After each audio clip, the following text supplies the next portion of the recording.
ഇന്ന് പോഹ ഉണ്ടാക്കാമെന്ന് വിചാരിച്ചു. പണ്ട് ബാംഗ്ലൂരും പിന്നെ മുംബൈയിലൊക്കെ നിന്നിരുന്ന ടൈമിൽ ഞാൻ ഈ പോഹ ഇങ്ങനെ കണ്ടിട്ടുണ്ട്, മറ്റേ ഹോസ്റ്റലിൽ പി ജിയിലും പിന്നെ കടകളിലും ഒക്കെ. പക്ഷെ ഞാനിതുവരെ ട്രൈ ചെയ്തിട്ടില്ല, എനിക്കത്ര വലിയ ഇഷ്ടമുണ്ടായിരുന്നില്ല.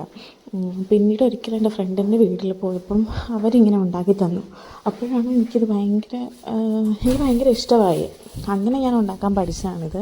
പോഹ നമ്മുടെ അവിൽ പോലെ ഇരിക്കുന്ന ഒരു സാധനമാണ്. അത് കഴുകി വയ്ക്കുക. അതിനകത്തോട്ട് നമുക്ക് വേണ്ട വെജിറ്റബിൾസ്, നമുക്കിഷ്ടം എന്താണോ അത്. ഞാനിവിടെ ഉള്ളിയും ഉരുളക്കിഴങ്ങും പച്ചമുളക് കറിവേപ്പില മല്ലിയില ഇതൊക്കെയാണ് ഇതിനകത്ത് ആഡ് ചെയ്യുന്നത്. പിന്നെ ഇതിനകത്ത് കപ്പലണ്ടി ആഡ് ചെയ്യുന്നുണ്ട്, അത് നല്ല ടേസ്റ്റാണ് കേട്ടോ അത് ആഡ് ചെയ്താൽ.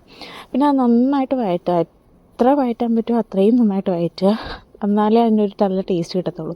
പിന്നെ അതിനകത്തേക്ക് കുറച്ച് പഞ്ചസാര മഞ്ഞൾപ്പൊടിയും ആഡ് ചെയ്യുക. പിന്നെ ലെമൺ ജ്യൂസ് ഉണ്ടെങ്കിൽ അതും ആഡ് ചെയ്യാം കുറച്ച്, അത് നല്ല ടേസ്റ്റായിരിക്കും.